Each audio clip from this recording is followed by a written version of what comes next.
Bom, então o que eu quero ver com os senhores, meus amigos, para acabarmos esse primeiro tópico, são os requisitos de validade dos pronunciamentos vinculatórios. Porque vejam, eu até agora tratei com os senhores considerações bem abstratas sobre constitucionalidade, as teses cabíveis, e o que eu trabalhei na minha tese, teses cabíveis, né? Então as teorias, correntes existentes, e o que eu trabalhei na minha tese, para não ficar repetitivo, foram justamente esses requisitos de validade dos pronunciamentos vinculatórios. Trabalhei tudo isso, evidentemente, mas me pareceu importante tratar disso. Eu estou para publicar minha tese, estou definindo essas questões com a editora, tanto do meu livro quanto da minha tese. Daqui a pouco deve ter maiores informações aí. Na minha tese eu procurei trabalhar com os requisitos de validade desse sistema de pronunciamentos vinculatórios, porque nós vivemos em um Estado democrático de direito, pelo menos um pretenso Estado democrático de direito. Então não basta, eu gosto sempre de lembrar do que o Barroso diz sobre isso, né? O Estado democrático de direito seria uma entidade com dois corações, e só fica em pé, só se mantém viva com o batimento dos dois corações. De um lado bate o coração do direito, do outro lado bate o coração da democracia, Estado democrático de direito. O Estado de direito é aquele que se vincula à ideia de legalidade. Então, para aplicar o que está no ordenamento jurídico, né? O princípio da legalidade, que hoje em dia evoluiu para o princípio da juridicidade. Princípio da juridicidade. Só que isso foi o que nós analisamos aqui. Só que não basta, né? Para que os atos do poder público sejam legítimos, para que os atos do poder público sejam válidos, além de compatível com o direito, que é a ideia de juridicidade, eles devem ser compatíveis também com o aspecto democrático. E o aspecto democrático gira em torno da legitimidade. Então nós temos a legalidade, Estado de Direito, nós temos a legitimidade, Estado democrático. Então, para que seja válido esse sistema, para que seja legítimo esse sistema de vinculação, eu procurei identificar se lá o artigo 1º da Constituição Federal, e é nesse artigo 1º da Constituição Federal que aparece a referência ao Estado Democrático de Direito, vai lá no parágrafo único desse artigo 1º, aparecer a ideia que todo poder emana do povo e tal. Nós sabemos que o modelo de democracia representativa ele está em queda, se é que ele não está em falência, né, vamos assim dizer. Esse modelo em que você vai de tanto em tanto tempo, em 4 anos nas urnas, para ser enganado, para fingir que acredita e para votar. Ninguém está aqui defendendo que não tem que ter voto, né? Democracia é o melhor dos regimes. Tem várias falhas, mas ninguém nunca identificou nada melhor. Claro que é muito importante esse tipo de democracia representativa, mas ela não é mais suficiente. As sociedades mais evoluídas, elas trabalham com outra ideia de democracia. É uma leitura que a teoria do processo cooperativo faz, inclusive sobre o processo. O processo, ele acaba sendo uma válvula de democracia, porque o exercício da jurisdição, ao final, é um ato de poder do Estado. Quando o juiz julga, ele está praticando, portanto, um ato coercitivo, um ato que demanda do império do Estado, e ele só faz isso, ao final, de modo válido, se ele viabilizou a participação em contraditório dos sujeitos envolvidos. É a leitura contemporânea do contraditório que eu sempre faço com os senhores. Na leitura contemporânea do contraditório, o contraditório participativo, nós temos a garantia de ciência, de manifestação, de não surpresa e de influência, de participação. Isso acaba sendo uma modalidade bem mais concreta, bem mais tangível de democracia. Os interessados naquele ato jurisdicional têm que lhe ser assegurada a participação. E isso é ainda mais importante, ainda mais caro e imprescindível no modelo de vinculação, quando a decisão proferida no processo entre João e Maria, vamos assim dizer, imagine um IAC, um IAC, que nós vimos que é uma questão não repetitiva. Nós temos lá o processo do Arthur em face de uma operadora do plano de saúde. E é uma discussão que não vai gerar processo coletivo. Pensa numa relação entre dois vizinhos, que trata de uma questão social muito importante. Pensa na relação direito de família. Como é que aquilo pode ter um conteúdo extra partes? Porque a vinculação é isso, é um conteúdo extra partes. Como é que aquilo pode ter um conteúdo extra partes sem a participação da sociedade, dos demais interessados? E foi isso que eu procurei analisar. E eu cheguei à conclusão que o sistema ele é válido, porque ele permite, ele conta com a participação, com a presença desses institutos que eu vou passar aqui para os senhores.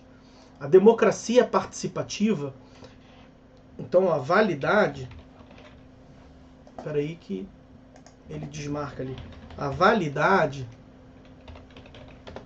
da vinculação, ela se associa à ideia de democracia participativa, que é uma complementação, portanto, da democracia representativa, democracia participativa, e aí ela tem alguns requisitos, né? Os requisitos de validade, ao meu ver, seriam esses aqui, ó, e eles se fazem presente. Em primeiro lugar, a publicidade ampliada. Uma ampliação da publicidade. Não basta uma publicidade entre as partes envolvidas se as consequências jurídicas vão transbordar as partes envolvidas, vão atingir terceiros. E aí percebam que o artigo 927, parágrafo 5º, nos traz uma referência a essa ideia justamente que eu procurei investigar. 927, parágrafo 5º. Está lá previsto que os tribunais devem dar uma ampla publicidade. Os tribunais darão publicidade aos seus precedentes, organizando-os por questão jurídica decidida e divulgando-os, preferencialmente, na rede mundial de computadores. A forma de se interpretar é que essa publicidade não é aquela mera publicação no diário oficial entre as partes envolvidas. Então você consegue achar no site de cada tribunal, tem lá uma referência a essa homepage, sei lá, não, esse link, a essa aba de quais são os pronunciamentos vinculatórios. Tanto antes quanto no depois, né? Então você tem que dar essa ampla publicidade antes da formação, no curso do procedimento que pode ensejar a vinculação, justamente para permitir o passo seguinte, que é o contraditório participativo, que é a participação efetiva de terceiros interessados. E depois também, já tendo sido formado o pronunciamento vinculatório, que se dê publicidade àquilo, porque vai vincular terceiros. Então, o 927, parágrafo 5º, ele deve ser lido como uma ampla publicidade, para ampliar a chance de cognoscibilidade, né, de conhecimento da questão a ser decidida ou já decidida, e ela deve ser observada tanto antes quanto naturalmente depois da formação. E os procedimentos de modo geral, dessas vinculações de modo geral, tem na lei de regência, tem no dispositivo de regência, a previsão de uma publicidade ampliada, além do 927, parágrafo 5º. Bom, então, o segundo requisito que eu procurei analisar é a ideia, como eu já mencionei, do contraditório, também ampliado. Um contraditório participativo, aquele que tem aquelas 4 garantias, aquele que assegura o direito de influência, aquele que assegura o direito de não surpresa, aquele que decorre do modelo cooperativo de processo lá do artigo 6º. Então você deve permitir a participação de todos aqueles que possam de alguma maneira ser atingidos. Somente será legítimo se for assegurada a participação, a influência. Então você deve ampliar a participação.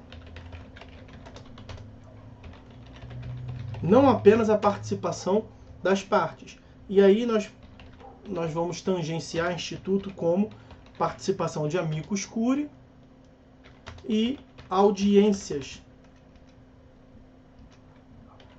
públicas. O próprio Código de 2015, ele foi antecedido por várias audiências públicas. A comissão de organização do Código, no Senado e na Câmara, percorreram o Brasil, realizando audiências na elaboração do Código. Então, na elaboração de um pronunciamento vinculatório, com mais razão ainda, aquilo vai ser vinculatório para todos que se encaixarem na situação.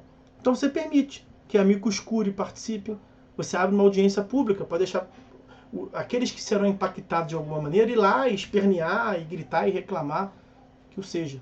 Tá? Um contraditório ampliado. E há a previsão também desses institutos. Mencionei aqui ainda agora o 1038, o relator ao julgar um recurso repetitivo, e algo parecido acontece no IRDR também, em todos eles.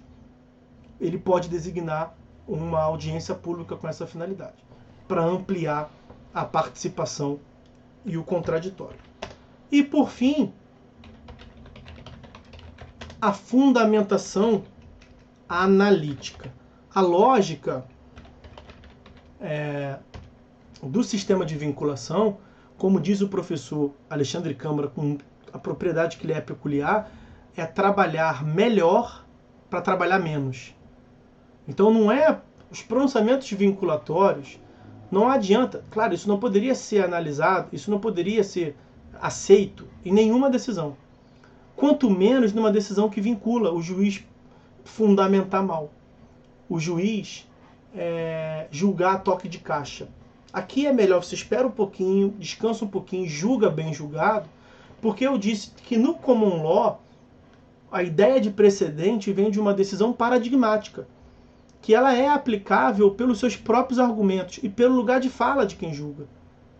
Mas se quem julga lá em cima, os tribunais superiores, essencialmente, cada hora se manifestam de um jeito ou proferem decisões mal fundamentadas, naturalmente, a chance daquilo convencer, porque a fundamentação é para externalizar os motivos da decisão. Então tem na fundamentação uma carga que lhe é inerente de convencimento. Convencer as partes, convencer a sociedade. Né? Então, os juízes têm que observar, naturalmente, o artigo 489, parágrafo 1º, e proferir uma boa decisão, bem fundamentada, ainda que isso demande bastante tempo, porque é justamente o atributo e a qualidade da decisão que formou no common law, e aqui vai ser também o grande diferencial para que nós tenhamos um sistema de vinculação que pegue. Né? Por que nos Estados Unidos a Suprema Corte julga, a última vez que eu vi, 8 recursos por ano? 8 recursos por ano. Aqui é capaz de, numa sessão, o STF julgar 80 recursos. Lá julgam 8 por ano. Por quê? Porque o país para ver a decisão da Suprema Corte. Quando vem decisão, vem uma baita decisão. Então eles preferem julgar menos para julgar melhor.